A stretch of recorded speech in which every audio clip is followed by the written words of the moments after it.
So, we're still waiting for the release of an implementation of the new PS5 jailbreak for firmware 7.61. And in the meantime, I've been seeing a lot of especially confusion in the past 24 due to hours the release of another project that also targets 7.61. So in this video, I just want to try and cut bring through the everyone up confusion to speed on what's been going and what on, the next steps are likely to be, and maybe answer some of the most common that questions I've been seeing especially on Twitter.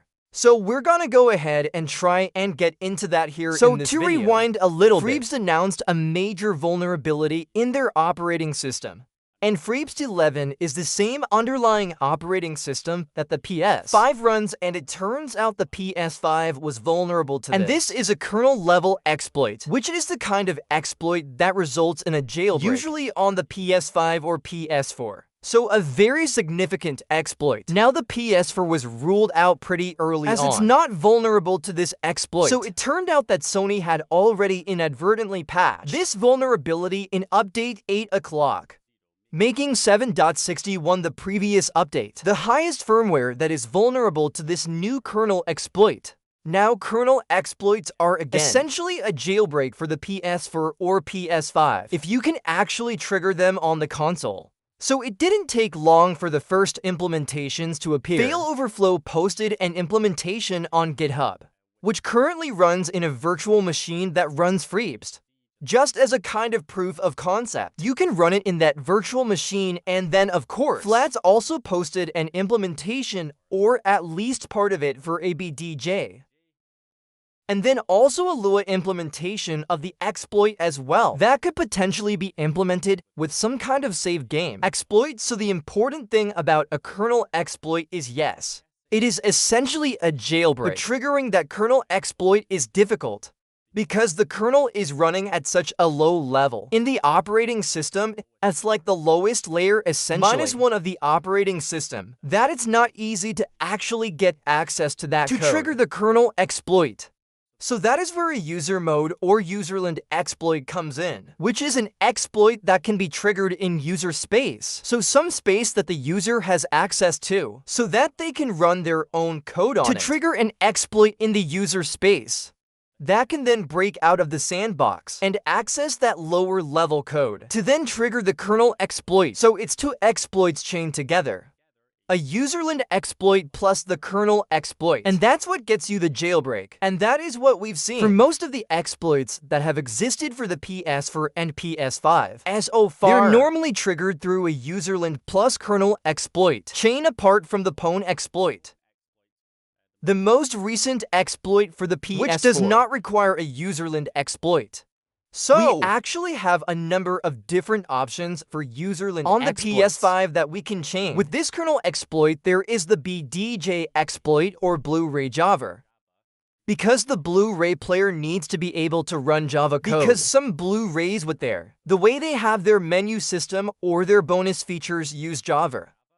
So you can actually run Java code by burning it to a disk. So you can run your own custom code that way. And if there's an exploit in the Blu-ray player, which there is on the PS5, you can trigger an exploit that way. And that's how you can break out of user space. And then chain that with a kernel exploit to jailbreak the console. So that is one way that we could do it. And then there's also a save game exploit.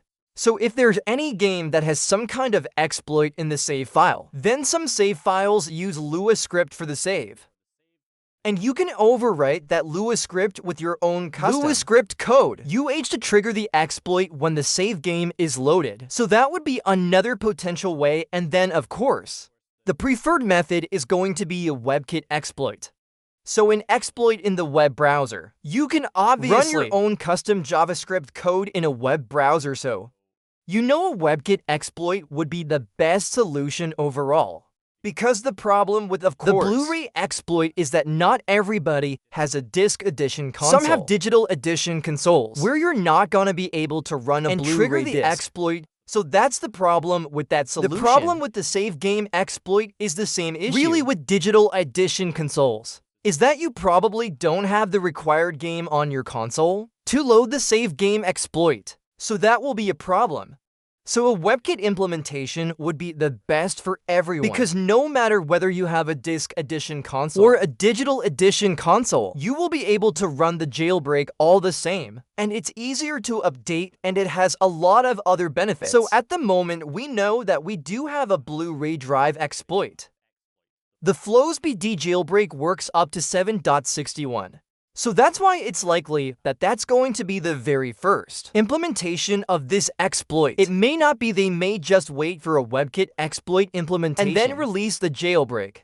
But it's likely that the Blu-ray drive will be the first method of actually jailbreaking the console. With this, we already have a Blu-ray drive Userland exploit already available. It's actually a pretty powerful Userland exploit, so it could easily be chained theoretically with this kernel exploit to get the jailbreak. So that's why we're kind of expecting that the Blu-ray drive exploit will be the first implementation of this. As for the save game exploit, supposedly there is a certain PS4 games or PS5 games that are exploitable.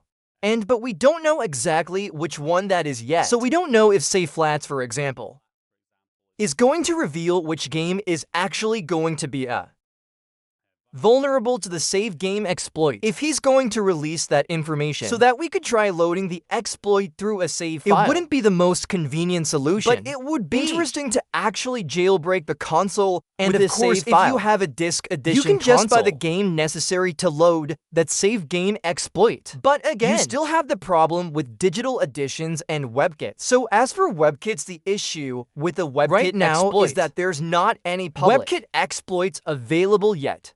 There supposedly are a couple that may be in private and perhaps will be made public in order to be chained with this. And of course, there are some WebKit vulnerabilities that could potentially turn into WebKit exploits with more research and development work potentially. And then we could hopefully see a WebKit implementation. So this is why we expect the Blu-ray will be the first implementation of this, most likely. It makes the most sense because there's already a Blu-ray drive exploit that available could be chained with this. And it would be easier than, say, a save game exploit, most likely. And then also we have a WebKit exploit, which looks like it is in the works. So maybe they'll just skip the Blu-ray drive implementation and go straight to get a WebKit version done quick enough. Otherwise, we'll probably see a Blu-ray drive exploit, and then maybe a WebKit version will come out sometime later. That's generally what we're kind of expecting at this particular stage. So it seems like a lot of the confusion has come from the release of this new update for the master core exploit, allowing it to now work up to 7.61. Now, Master Core is a separate exploit that's used for loading PS to games, primarily a side loading PS to games. And it works by exploiting a vulnerability in a save file of a PS to game that you can run on the PS4 and PS5 called Okami Shadow King. You can use that game, modify the save file to trigger this Master Core exploit, but all it's really able to do right now is mainly load PS to games. And absent potentially emulators designed to run on a PS2. It does have the potential to go further than that, but the developer behind it, Cdirt, left the scene before it was finished. So unfortunately, it never got completed and it was never fully realized. So running PS2 games is about the best thing we can do with it. Now the original repo for Master Core does say it supports 8.0. However, that is not fully supported. So you can do stuff like use the light bar changer to change the LED on your controller on 8.0 potentially, but it's not gonna be able to run PS to ISO. So actually, running PS to games and using the main function of Master Core is only really available up to 7.61 in Echo Stretch's repo that he has updated himself. So there's been some confusion there about whether Master Core supports 8.0 or 7.61. It's only properly supported on 7.61. Now could this potentially be chained with the new kernel exploit for the PS5 maybe? There's some speculation as to why it was updated to 7.61. I do know that Echo Stretch working on updating Master Core for some time now before this kernel exploit for the PS5 was even announced, so it may not end up being chained with the new PS5 exploit. So yes, there is a possibility that maybe Master Core will be chained with the exploit to create the jailbreak, but it really would make a lot more sense to use any of the other methods really. Because the problem with Master Core relies on you having a retail version of Okami.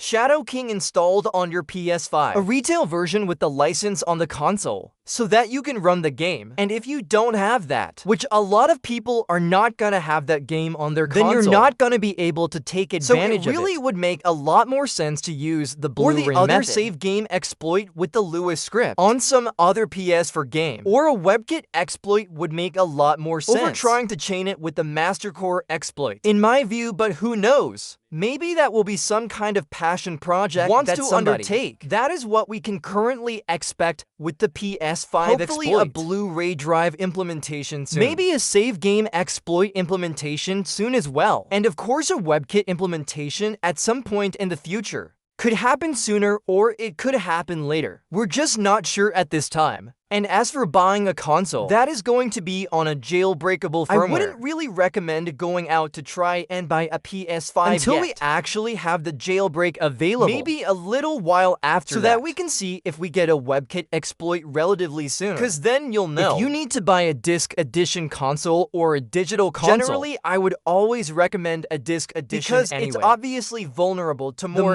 exploits you have, the better. So disc edition consoles are always my recommendation. But we will not know really until we get the WebKit exploit. You know how long it's gonna be until digital edition consoles will be able to take advantage of the exploit and of course once the jailbreak finally drops, we will have to wait a little while before we get things like ETA and potentially the K stuff. Payload and homebrew and all of that kind of stuff. Because we need some kind of lip hijacker equivalent to get around the hypervisor issue on the PS5. And that may take a little while to get implemented. So we might not be able to do very much initially when we first get the jailbreak, but soon enough we should then hopefully get the same kind of functionality that we have with previous jailbreaks on the PS5. That is pretty much it, hopefully. That kind of cuts down on some of the confusion that I've been seeing online there. Let me know if it helps or if it just confused you more. Hopefully not, but yeah, anyway, that's it.